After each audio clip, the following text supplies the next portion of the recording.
मतलब घूमना फिरना भी हो रहा है, पार्टी भी चल रही है, लॉन्च इवेंट भी हो रहे हैं, सैमसंग का अनपैक्ड भी हो रहा है, काम भी चल रहा है। फिलहाल आपके क्वेश्चंस के जवाब भी आपको मिल रहे हैं, because it's time to answer. जो भी सवाल आपने पूछे थे यूजिंग हैशटैग बोलो गुरुजी, जल्दी आगे बढ़ते देखते हैं कौन से क्वेश्चंस हैं, उनके कैसे कैसे जवाब मिलने वाले। तो गाइस बिना किसी देरी के चलिए शुरू करते हैं। तरफ से वो पूछ रहे हैं कि S25 स्लिम कब तक आ जाएगा मार्केट में और प्राइस क्या होगी?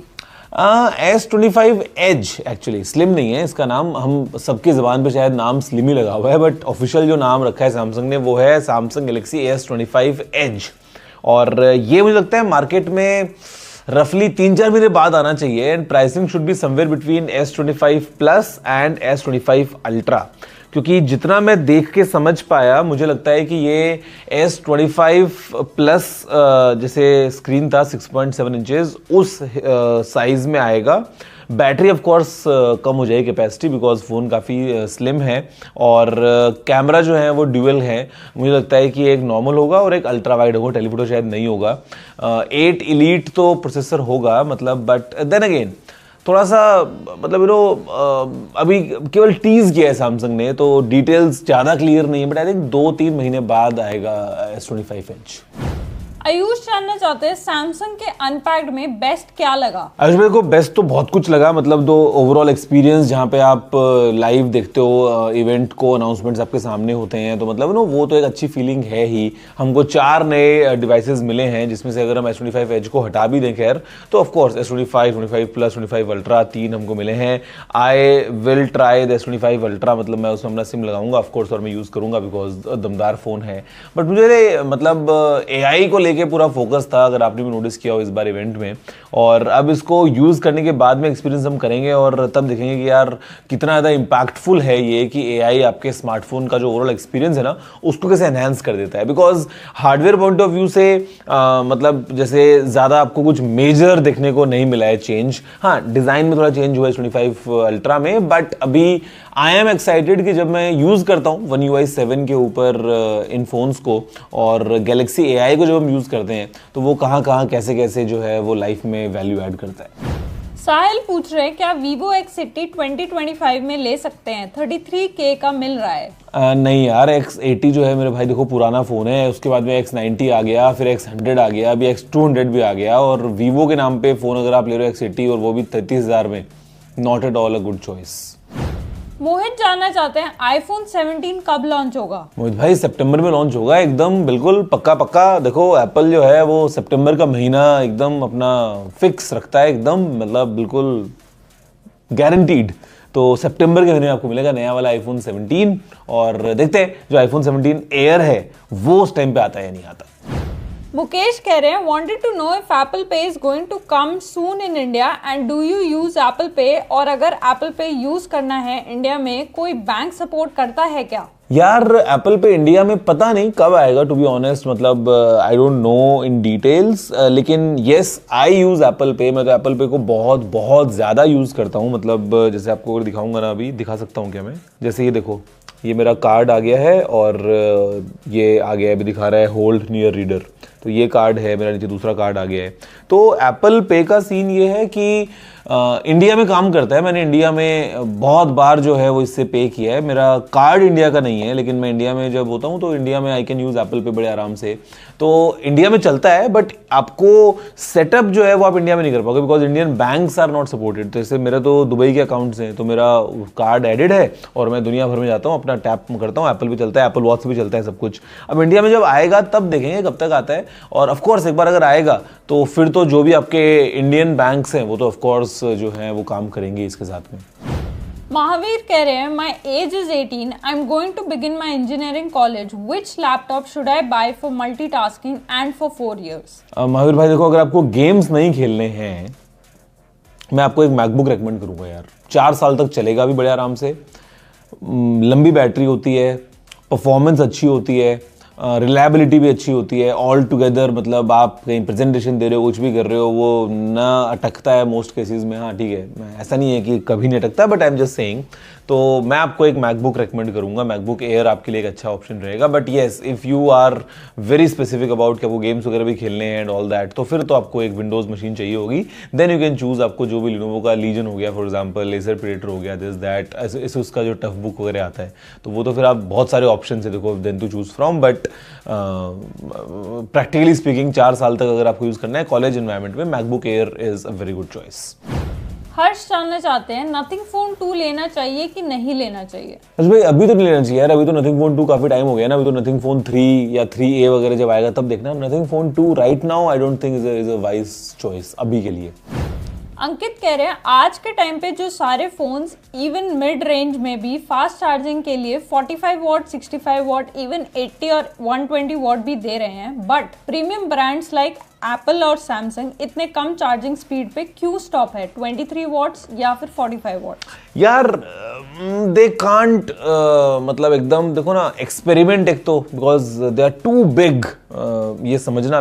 जैसे आप सिंपल एग्जांपल हो ना, एक बड़ा जहाज होता है, तो बड़ा जहाज जैसे अचानक से डायरेक्शन चेंज नहीं कर सकता, यू नो, उसको टाइम लगता है, एक प्रोसेस होती है, तब जाके वो थोड़ा सा अपना कोर्स चेंज करता है, और उससे भी ना कई बार बहुत बड़ा इंपैक्ट हो जाता है। छोटी जो नाव होती है वो यूं स्पीड बोट कट मार मार के निकलती है। तो मतलब this is the difference between Apple, Samsung compared to the other brands.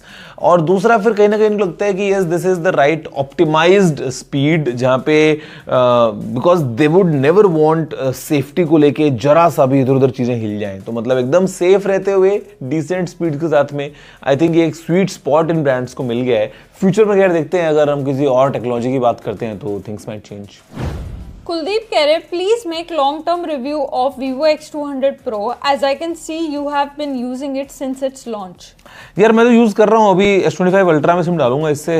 हालांकि मतलब अगर आपको एक लाइन में बता दूं तो फोन में बैटरी अच्छी है, स्क्रीन अच्छा है, कैमरा डेफिनेटली बहुत अच्छा है, सॉफ्टवेयर को इतना मजा नहीं आ रहा है, मतलब ठीक है काम चल रहा है, मतलब मैंने इसको अपने हिसाब से थोड़ा बहुत जो है वो कर लिया है, बट स्टिल क्या मैं बोलता हूँ इसको, थोड़ा बचकाना सा लगता है सॉफ्टवेयर, तो उसमें एनहेंसमेंट्स की ज़रूरत है। अदरवाइज कैमरा के लिए अगर आपको चाहिए और ओवरऑल एक फ्लैगशिप फ़ोन की बात करते हैं, performance everything keeping in mind, तो मुझे ऐसा कुछ कंप्लेंट्स नहीं है इस फ़ोन से। अमित जानना चाहते हैं कि जब नया फोन लेते हैं तो उसमें जो प्री इंस्टॉल्ड एप्स को डिलीट कर देने के बाद भी जब कभी फोन रीसेट करते हैं तो वो वापस क्यों आ जाते हैं अपने आप, प्लीज बताइए। भाई वो तो रोम का हिस्सा है ना, तो आपने जैसे कुछ को हटा दिया, आपने कुछ setting change, when you reset it to factory settings तो वो एग्जैक्टली वैसा बनता है जैसा आप उसको फर्स्ट टाइम ऑन करते हो। तो मतलब एवरीथिंग गेट्स रीसेट, जो रोम का पैकेज है, जो प्री इंस्टॉल्ड एप्स हैं वो उसका हिस्सा है। तो once you reset it again starts from scratch from the same level. Raj जानना चाहते हैं कि आपका जो गोल्ड iPhone 15 Pro Max कभी हाथ से गिरा है क्या? अगर हाँ तो कोई डेंट या स्क्रैच आए हैं? नहीं राज भाई, अभी तक तो नहीं गिरा है। मतलब बहुत भारी भरकम है भाई, मैं इसको संभाल के रखता हूँ और एक्स्ट्रा केयरफुल रहता हूँ। गिरेगा तो मुझे पता है कि डैमेज हो सकता है घड़ी के लिए भी और स्क्रीन भी, और मतलब ये क्योंकि इतना वजन ज़्यादा है ना, तो ज़्यादा चांसेस हैं कैटास्ट्रोफिक डैमेज के, बट अभी तक तो एज सच कुछ नहीं हुआ है, तो इट्स ऑल गुड। अंश कह रहे हैं I want to buy new iPhone this year, first time user of iOS, so what is your opinion when to buy and which one to buy? यार देखो, completely depends on your budget, trust me. अगर आपके पास में budget का कोई problem नहीं है तो मैं तो बोलूँगा अभी लेना है तो iPhone 16 Pro Max ले लो या Pro ले लो, और वेट करना है तो सितंबर में लेना, तब जाके जो लेटेस्ट आएगा वो लेना। बट देन लेट से आप बोलते हो कि नहीं यार मेरा बजट जो है 50,000 की रेंज में ही है, तो मैं बोलूँगा कि BBD का वेट कर सकते हो, अगर तब तक तो कर लो, या इन बिटवीन भी जब सेल वेल आती हैं तब लेना। या मैं आपको बोलूँगा अगर आप बोलते हो कि नहीं मतलब still I want to make a smart choice, तो मैं बोलूँगा कि जब iPhone 17 आ रहा होगा उस टाइम पे iPhone 16 ले लेना। मतलब तो डिपेंड करता है कि आप कहाँ स्टैंड करते हो। लेकिन हाँ, if you want the best of the best experience तो definitely the pro lineup of the latest iPhones 16 Pro या Pro Max वो आपके लिए बेस्ट होने वाले हैं अभी के लिए।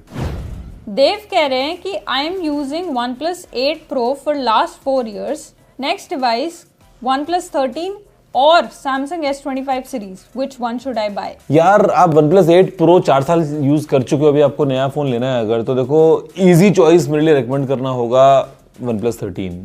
But that being said S25 एक बहुत अच्छा फोन है। हाँ, स्क्रीन साइज इज छोटा, 6.2 इंचेस का स्क्रीन निकल के आता है। बैटरी बैकअप जो है वो भी थोड़ा सा कम रहेगा बिकॉज 4000 mAh की बैटरी है। बट आपको AI वाले फीचर्स और ओवरऑल जो सैमसंग की प्रीमियमनेस है वो उस फोन में मिलती है। तो नाउ इट्स ऑन यू कि क्या आपको OnePlus में मज़ा आ रहा था पिछले 4 साल से, बिकॉज अगर आ रहा था तो OnePlus 13 में और अच्छे से मज़ा आएगा। बहुत अच्छा फ़ोन है, it's a very nice package.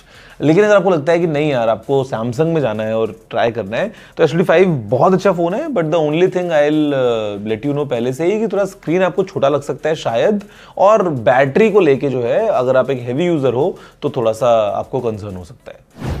Last question है ब्लास्ट मीडिया व्लॉग्स की तरफ से। वो जानना चाहते हैं फेस अनलॉक ज्यादा बैटरी ड्रेन करता है या फिंगरप्रिंट स्कैनर?